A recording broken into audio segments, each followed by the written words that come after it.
Guys, oh, ayun yung sinyalis ng ano, may parating na dilubyo o ewan. Basta, pag mga ganyan, yung parang natataranta yung mga ibon. Di ba may sinyalis yan? Kita nyo, ayun oh. Ano kayang pinahihiwatig ng mga ibon na yan? Tataranta sila oh.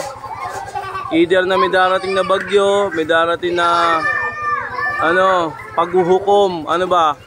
May darating na peste. Ang dami oh. Ano senyalis yan? Yung mga matitinding magbasa ng ano. Dati kasi hindi uso yung balita. Sa kalikasan sila bumabase sa mga hayop. Di ba? Ay, kita nyo? Ayun o, tataranta yung mga ibon o. Oh. Yung unang panahon, yung unang panahon, wala tayong mga bali-balita.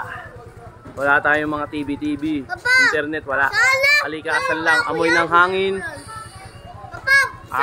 simoy ng mga bulaklak, taglagas, yan, uni ng mga ibon, ayan o. Eto, alam ko, feeling ko may parating dito eh. Parating na si Tanggol. Ken! Inubaran pa ako ng anak ko. Tado talaga to. Ay mga Ken, suot mabilis.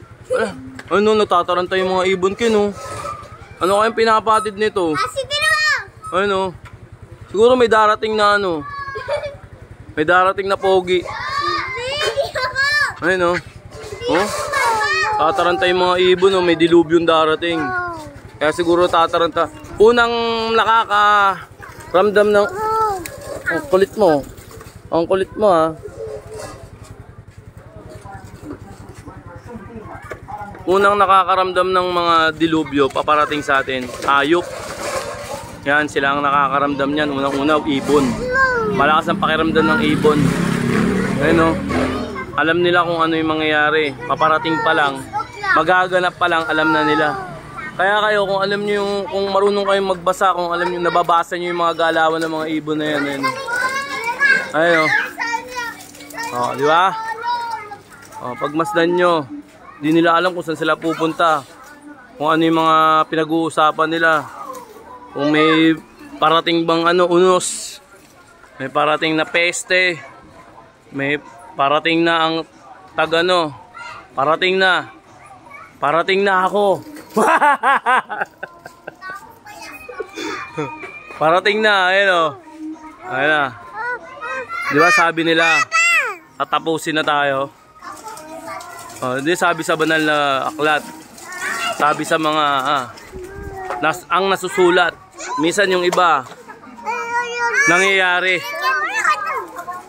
Yung mga mga historical na ayon sa aklat. Minsan yung iba na nagkakatotoo, umaayon sa aklat.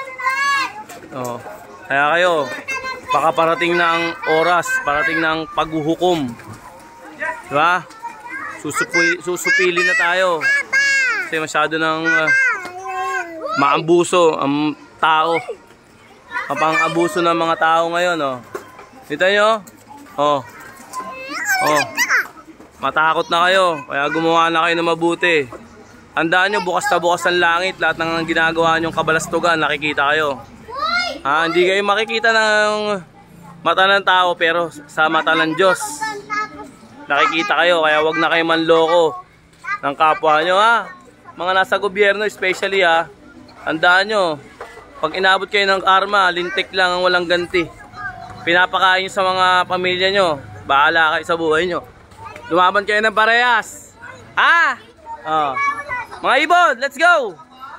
Puntahan nyo yung mga taong makukurap, mga taong sakim sa pera, mga taong sumasamba sa salapi, mga taong ginodiyos ang pera, mga taong kwarta ng kwarta ang alam, mga taong mapagsamantala sa kanilang kapangyarihan. Puntahan nyo sila. Puntahan nyo at bigyan ng parataw na karma.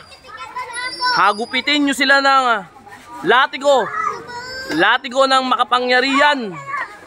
Hagupitin nyo sila at pagdusahan nila mga kanilang ginawa.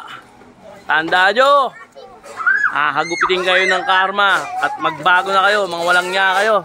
Lalahatin ko na yan, lahat ng mapang-abuso, sa kanilang kapangyarihan at mga nagnanakaw sa kanilang mga kanya-kanyang gawain. Itigil nyo na yan! Ay, tumulong na ko.